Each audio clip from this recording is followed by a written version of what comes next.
Hylics 2 is my favorite game of all time. That kind of says a lot considering the fact that I've played every game known to man. I've played quite a lot of games and I can confidently say that none of them have left the impression on me that Hylics 2 did. I can say with confidence that Hylics 2 is not just one of the best games, but one of the best pieces of art that have been created by man. I like to believe that video games are the ultimate medium of art. They combine narrative, music, animation, film, and photography. Games are able to combine every single medium of art into one and let someone experience it as if they were actually there. This is what makes Hylics 2 such a masterpiece. It ticks every box. Every single box. The gameplay is amazing. The art is amazing. The animation is perfect. The music melts your eardrums. And the story is deep. Very deep. This game is perfect. After playing and reviewing a few hundred games for the Surreal Game Iceberg, that was only the first half by the way, it got me thinking about what makes a game good. So many games I played for that video were complete trash. They made me want to throw my computer into a tornado, and some of the games, they changed me. They were just so impactful and amazing. I'm shocked at how many amazing games are out there, how we as a species have been able to perfect making art, and I feel like Hylics is the best example of that. Here's why Hylics 2 is the best game ever made, just my opinion of course. Before I even touch Hylics, I gotta introduce you to the guy behind it all, Mason Lindroth. This absolute madman has made quite a few games. He's well known not only for the Hylics series, but the many game jams he's been a part of. Something a bit sad though is a bunch of his games are lost. While people out there do have copies of them, it's pretty hard to find them online. His first game, that is no longer available, was As Mos Nos from 2013, made for a Ludum Dare game jam. It was a 2D side-scroller where you play as some dude that slightly resembles the main character from Hylics, Wayne. Straight off the bat from looking at this footage, you can tell that this guy is crazy talented with claymation. Look at this, this is peak art. In all of Mason's games, he uses a mix of 3D scanned claymation combined with this cool technique called digital dithering. To sum it up, digital dithering is the process of adding a bunch of random noise to an object. You're able to use it with both audio and visuals, and it gives off this sort of pixelated look that you see in a lot of his games. While Hylics 2 uses a bit of it here and there, it definitely relies on it a lot less than the first game does, using more computer generated 3D models that achieve the same effect. Personally, I love digital dithering. It just gives models that extra oomph, making them crispy and unique looking, and is probably why I love Mason's artwork so much. According to the wiki, a large inspiration for the Hylics games are the Cosmic Osmo games. These games also use digital dithering, and by looking at them you can definitely see some similarities. Also, another game that inspired him was Space Funeral, a really surreal RPG Maker game from back in the day. Also a game that was on the iceberg I covered. go watch it. This guy does a lot more than just make amazing art. He also makes amazing music. Hylics 2 has by far one of the best soundtracks I have ever heard. When composing the music for the Hylics games, he took inspiration from the bands Melt Banana, as well as the Butthole Surfers. Yep, that's a real band. If you like the game Space Funeral, and you like the band Melt Banana, then this game is perfect for you. Mason's music is kind of made up of 70s punk rock, mixed with surrealism and a bunch of synthwave. It gives off a nostalgic vibe that's super relaxing. It's a bit hard to explain if you haven't heard the game's soundtrack, but trust me, it's really good. With such great music and visuals mixed together perfectly, you can see why I consider this game to be such a masterpiece. But that's not all that Hylics has to offer. It also has a story, and, well, gameplay and stuff, but it has a story.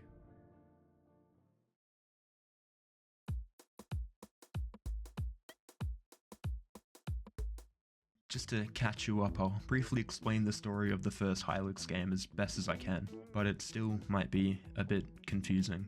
Like, sometimes the NPCs in the game have randomized text as dialogue, so the story is a bit quirky sometimes. Hylics takes place in an archipelago in the ocean in a strange post-human world. Post-human just referring to the fact that the game's characters and set pieces are almost as if they are beyond humanity. Basically, it just means that the game setting has humanoid features, but it's still not quite human. Hylics 1 is split into 3 different acts, with each one progressing the story equally. The game revolves around this evil guy named Gibby that lives on the moon. He wants to take over the world or something, I don't know, he's just the main villain guy. The first act introduces us to the main character of the Hylics series, this yellow guy with a moon-shaped head. His name is Wayne. What is he? I'm not too sure, but he's really cool looking, and that's all that matters. You start at Wayne's house, which is nearby a town and this other place that you can use to warp around to other dimensions. I'll talk about that later. After leaving Wayne's house, we enter the overworld map. The worlds in both Hylics 1 and 2 consist of small locations that are able to be accessed through an overworld, kinda like in the game Chrono Trigger. After exploring the nearby town, we get the first of the 3 additional party members, Dedos Malm. I don't know if I'm saying that right, just look at that word and tell me how you would say it. Dedos Malm is an archaeologist who is searching for a paper cup that they can use with a water cooler. After this horned up guy, he has horns, the guy with horns joins the party, Wayne uses the aforementioned facility that's able to warp him into the blue dimension. Inside this dimension is where we meet the 3rd party member, Sam Snozer. Fuck me, these names are hard to say. A quick fact, Som Snozer is actually a character from another one of Mason's games, titled Som Snozer. Whether or not this is the game being in the same continuity as Hylics, I'm not too sure. They could be.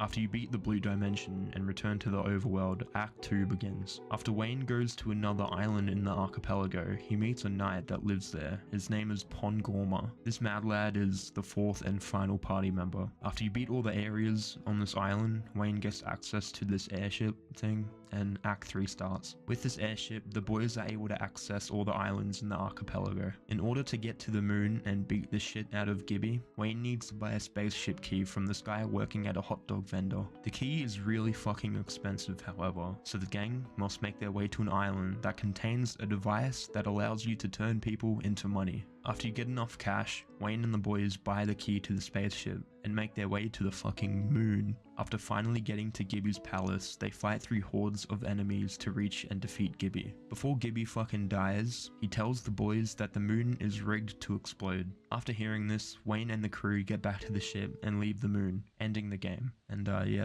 that's the story of Hylics 1. Honestly, what did you expect when looking at this game? A fucking 10-hour riveting campaign? While the story is pretty simple, it gets the job done, and it lets the player experience everything the game has to offer without getting unmotivated. The first time I played Hylics, I beat it in one sitting without leaving my chair once. That's pretty impressive considering I have an attention span of a 3-year-old and I can't watch episodes of Family Guy without gameplay of Subway Surfers underneath, so it's pretty safe to say that Hylics does a good job of keeping the player engaged. Alright, that's enough of Hylics 1. I know you came here to see me talk about the best game ever made, not the game that came before it. Alright, let's talk about the masterpiece that is Hylics 2.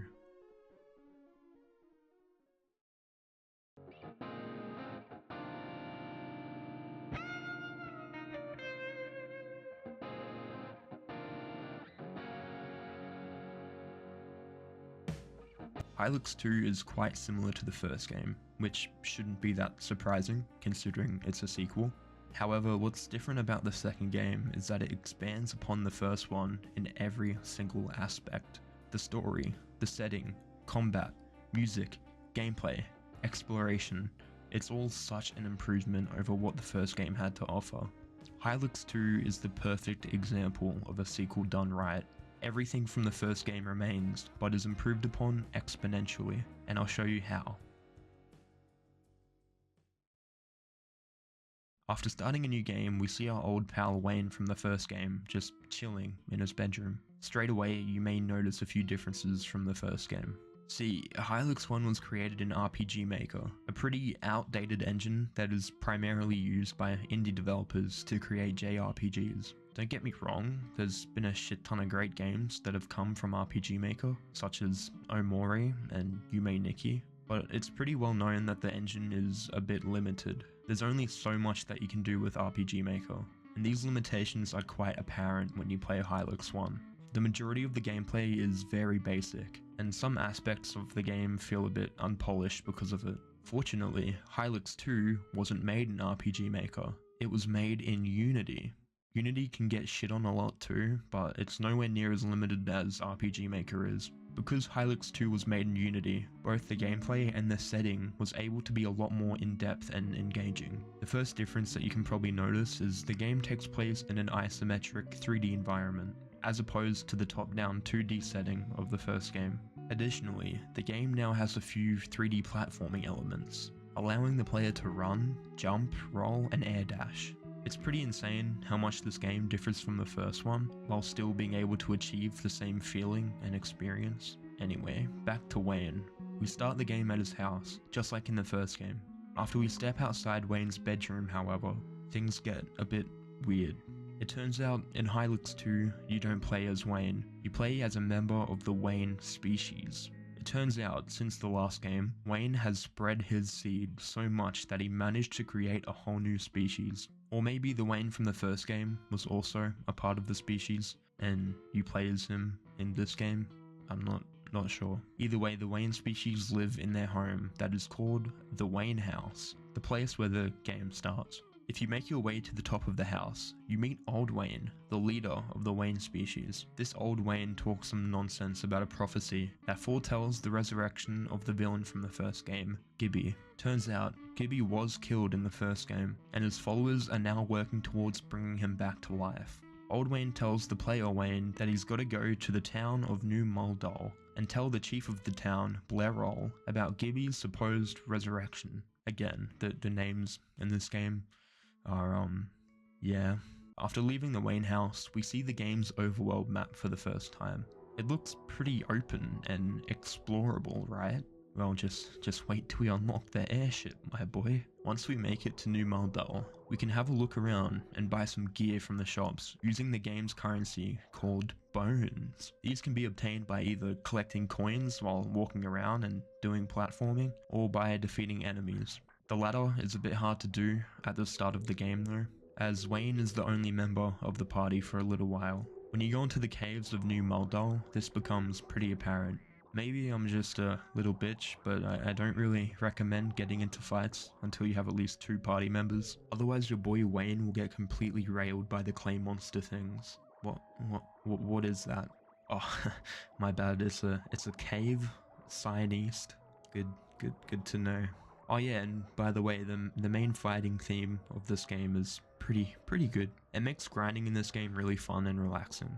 Go to Spotify right now and save the Hylics 2 soundtrack right now. Do it. I'll be watching. I'll know if you don't. Do it right fucking now. The combat system in this game is really good, but I'll talk about it a bit later once we can, play the game without getting one shot. After exploring around the town, we find out that the place has been invaded by this super cool looking guy called Viewwax and his army. While the town is no longer occupied by his army, the chief of the town, Lord Blairol, along with some random cafe owner, have been abducted and held captive in Viewwax's fortress up north from the town. While snooping around, we meet our old friend from the first game, Pongorma. Turns out, Pongorma is there to find Blairol and rescue him. Considering Pongorma shares the same goal as us, we pair up with the guy and gain our first party member. After joining us, Pongorma gives us these things called pneumatophores.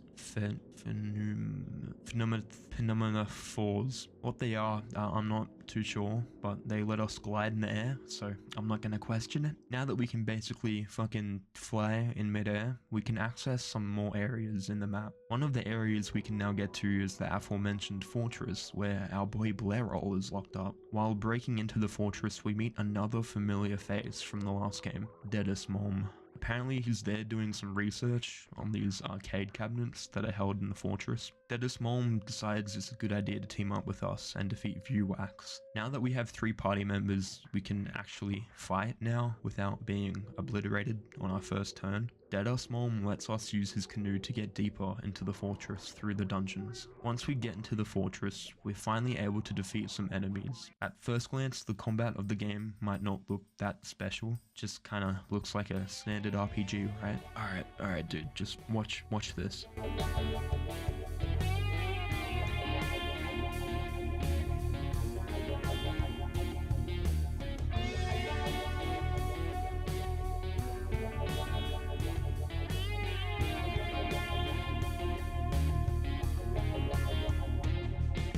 Pretty epic, right? The visuals in this game are just something else. As you can probably see, the combat is turn-based and is not too complex. In a fight, you're able to choose from attacking the enemy by clicking your fingers at them, using an ability, also known as a gesture, or using an item, also known as a thing. Oh yeah, and you can also guard too, but to be honest, it's a bit useless. The best offense in this game is offense. Defense is dumb, don't worry about it. I don't know if I mentioned this while talking about the first game, but just like in Hylics 1, you're able to unlock new gestures by finding and watching TV sets that are found across the world. In the world of Hylics, TVs are pretty important. Each gesture you unlock has its own unique ability. As seen earlier, the part I love the most about the combat system are definitely the animations that play for each gesture. My god, they're just beautiful. There's sometimes when playing the game, I just use an ability just to see the pretty colors. If you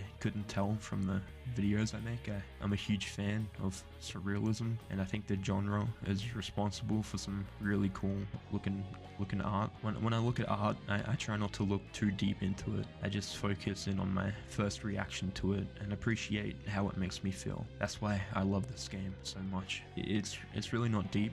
It just has pretty colors, cool looking claymation, all the things I look for really.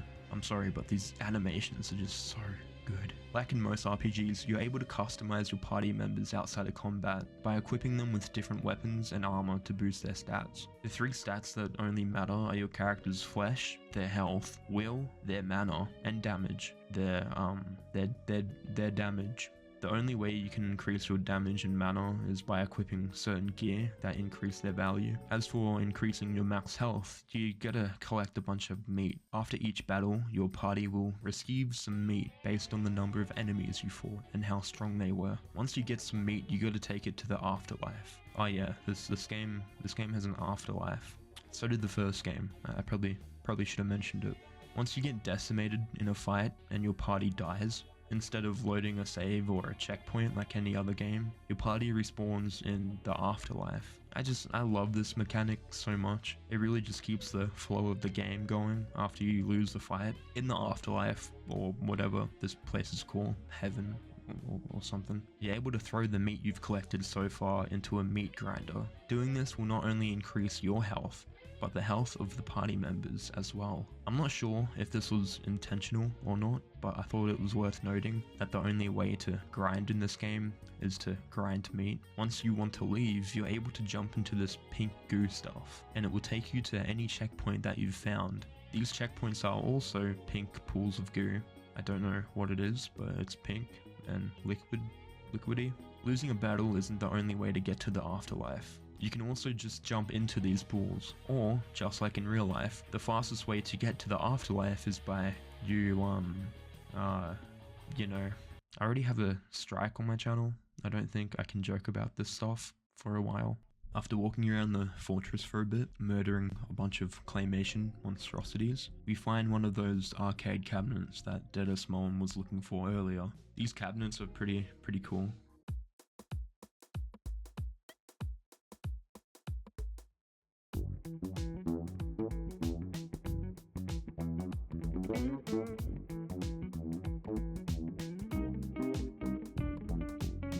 That's right, bitch. Hylics 2 has a 2D side-scroller game built into it. This fucking game, man, it gets better and better as you keep playing it. This minigame is a pretty solid Mega Man-like platformer. And the music, well, the music.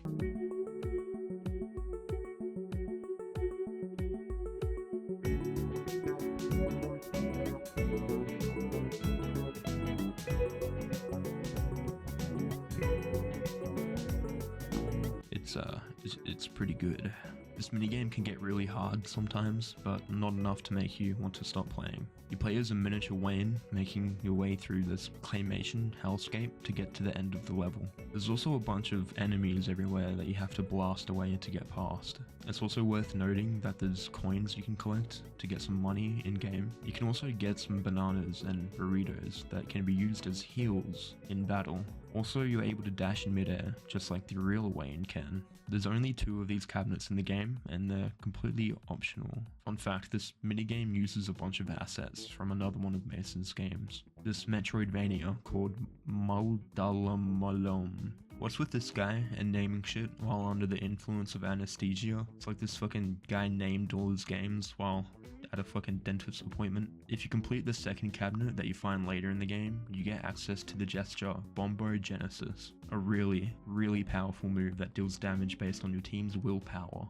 It's totally worth doing these minigames just to get this move. It really helps. Back in the real world, after fighting our way through the fortress to the top of the tower, we finally reach Hylics, this big red spiky man. He's the first boss of the game and is honestly not too hard to beat. As long as you have some decent equipment and have been fighting the enemies in the fortress, you should be fine. After destroying the guy, he drops a dungeon key that we can use to free the captured chief of the village. After returning to the village, we talk to the guy that we just saved about the looming threat of Gibby. Blerol explains to us that after the events of the first game, a piece of Gibby survived after he was defeated. The piece that survived was called the Gibbylet, like the word amulet, but with the word Gibby in it. This amulet thing was in the possession of Blerol and sealed away in a remote vault that was meant to be hidden from Gibby's minions, but Blerol confesses that Vuax worked for Gibby, and while he was captive, he was forced to reveal the location of the Gibbelet. The location of this amulet thing was related to another one of Gibby's minions. This guy's name is Odazir.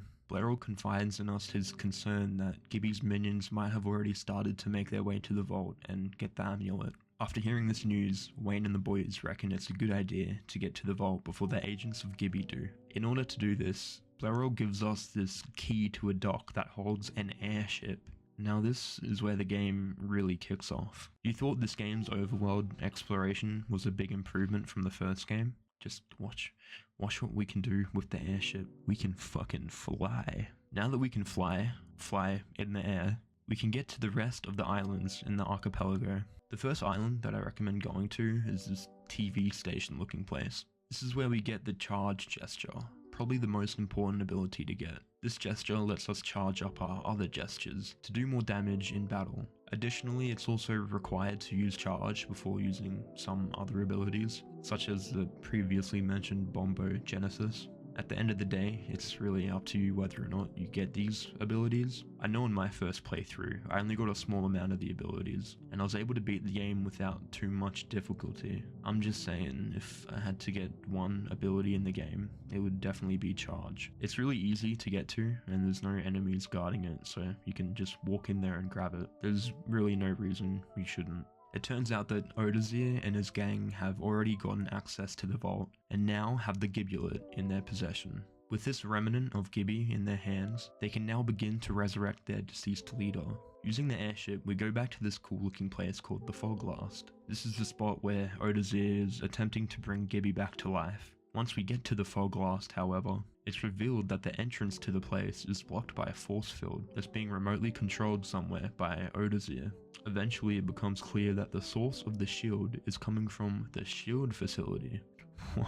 No way. The facility is on this island in the north of the archipelago. After landing on the island containing the source of the shield, we stumble across a bug ranch, swarming with bugs. Oh yeah, I might have forgotten to mention, but this game has these bug guys that you can find everywhere, and they're the only way to heal outside of combat. By slapping them, all of your parties will recover some flesh and will. It turns out that this ranch we're at is run by none other than our boy, Som Snozer. We find Som Snozer in combat with some of Odazir's goons, and understandably, we assist him in the fight. After utterly destroying Odazir's men, Som Snozer decides to once again join up with Wayne and the crew, meaning our party is finally complete. All of the boys are here. I don't know if they're our boys or not. They're clay figurines. Fucks me, to be honest. Turns out the men we just beat dropped a key, which some Snowser reveals will unlock the entrance to the shield facility that is close by to the ranch. After we get into the shield facility using the key, we make our way down to the basement. The basement of the shield facility holds this giant worm thing that powers the shield in the fog blast. To get to the worm, we gotta do a maze. I'm not sure if it's because I'm really dumb, but every time I play this game, I get stuck on this section. It always takes me way longer than it should for me to get past this part. It's okay though, because it's Hylics, and the animations are really cool. After finally getting past the maze, we're able to summon the worm by blowing into this horn. And as you probably guessed, after we defeat the worm, the game's second boss, the shield in the fog glass breaks. Now we're able to go back and find that Odazir guy without the force field in the way. After we get to the fog blast, we've got to make our way through this desert place that's swarming with enemies made by Odazir. Here is where we start to see more of the worst enemy in the game, the pool mangers. These fuckers love to multiply in battle. This isn't anything new. I can think of a few RPGs that have multiplying enemies, but this isn't like other RPGs. This is Hylics. In most games, when an enemy multiplies, their health is halved, but no, not in Hylics. Their health stays the same. If you get into a fight with a group of pool mangers and you don't focus your damage on them right away, you're gonna end up fighting a horde of enemies that each have 60 health. These enemies are in other areas of the game, but this place is where they're fucking everywhere. As long as you focus all of your damage on these guys right away, you should be fine, but if you don't, you're pretty fucked. After we make our way through the desert, fighting hundreds of these seaman people, we finally find Odazir, the third boss. He's not too hard to fight. The thing to watch out for is this annoying guy that wraps himself with armor until Odazir dies. If you did a bit of grinding on the way here, you should be fine. After beating Odazir and turning him into a puddle of slime, he uses what little strength he has left to let us know that the ritual to resurrect Gibby is too far along and can no longer be stopped. It's too late. The resurrected cocoon-looking baby Gibby thing then appears and we get into combat with him. Even in this form, he's super powerful and there's no way to beat him. Gibby throws dynamite at our party, one-shotting us back to the afterlife. After our party fucking dies, Gibby then creates this thing called the Hylics, a humongous satellite thing. You'll see just how big it is in a second. Gibby then uses the Hylics to send out rays that cause the inhabitants of the archipelago to turn into these weird little distorted things. This is the time where I would make a joke about this thing. I'm not even gonna say the word because even mentioning it will get my channel obliterated. Kinda cringe, I'm not gonna lie. If this video gets taken down, I'm moving to Vimeo. After we get back from the afterlife and hop into the airship, we see it. The insane looking structure that is the Hylics. I don't know how to say that word properly. At this point, you should just be used to my autistic pronunciations. I'm sorry, my first language is actually Bajukanese. I'm not too good at English. We can see that the structure has a bunch of long tube things that are sucking up the ocean for some reason. I don't know, maybe the pink juice has some sort of energy or something. I'm not too sure, the game doesn't really tell you. This is the last act of the game, and the part where we make our way to defeat the final boss. This section is pretty long, and making your way through the final area takes quite a long time, but I guess it's needed in order to let the player grind a bit before fighting Gibby. After spending ages and ages and ages and ages fighting our way through the Hylics, we finally get to Gibby's chambers at the top of the satellite. Gibby is just up there chilling, fucking vibing in a bath. The bath is filled with pink juice that appears to have been sucked from the water of those tube things. Gibby's fully revived. After we walk up to him, Wayne finally gets to fight his old enemy, Gibby.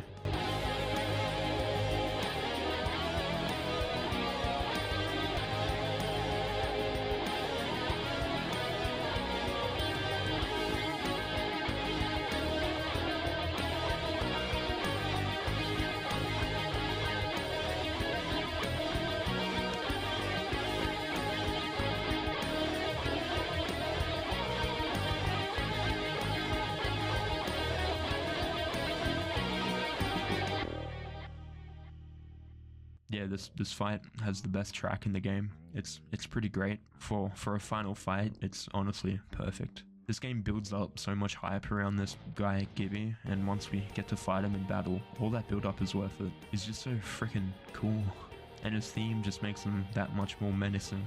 After Wayne and the gang finally put an end to Gibby, the Hylium Ixalim collapses, and the boys fall from the structure and land on a concert stage. Each party member grabs an instrument and jams out to the crowd, celebrating their victory. Now that's how you end a game, right there.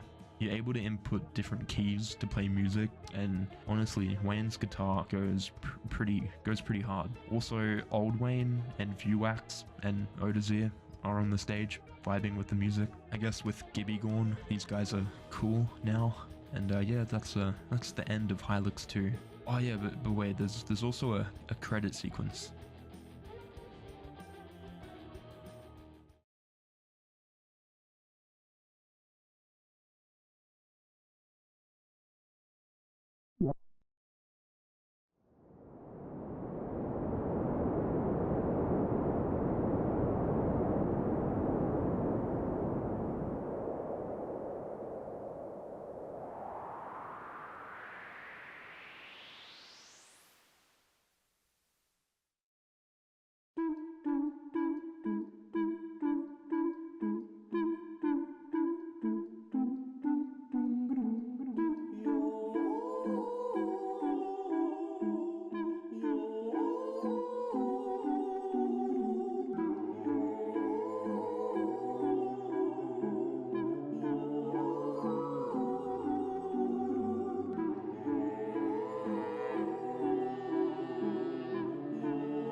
That's it. That's Hylics 2, the best game of all time, in my humble opinion, of course. From when I first played this back in 2020 to today, I have not played a game or experienced a piece of art that I've enjoyed as much as Hylics 2. I'm not a psychologist, so I don't exactly know why this game makes me feel the way I do. But all I know is that Mason Lindroth is a genius, and I'm so thankful that he made this masterpiece.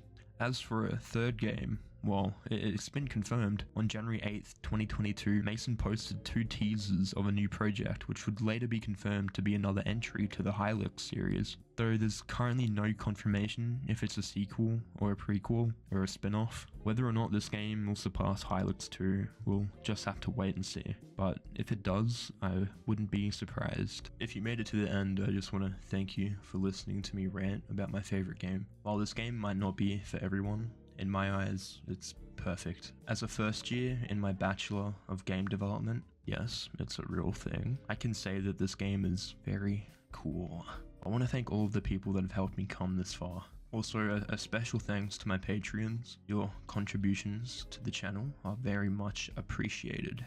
Thank you Bunny Walk and Gage Mendon. Y'all are very cool. If you've stuck around for a bit, you might have noticed a lack of uploads, and yeah, my bad. I started uni this year, and holy fuck, the workload is so much bigger than I thought it would be. Like, it took me a full month just to script this video. Hopefully I'll get better at managing my time and stuff so I can do more work. I do like the video essay format. It lets me throw all my thoughts onto paper, so I'll probably be making more videos just like this. Oh yeah, and just a quick plug. I made a Discord. If you want to join, it's completely up to you.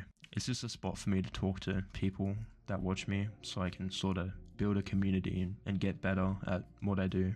I want to thank all of you for watching, and I'll see you in the next one.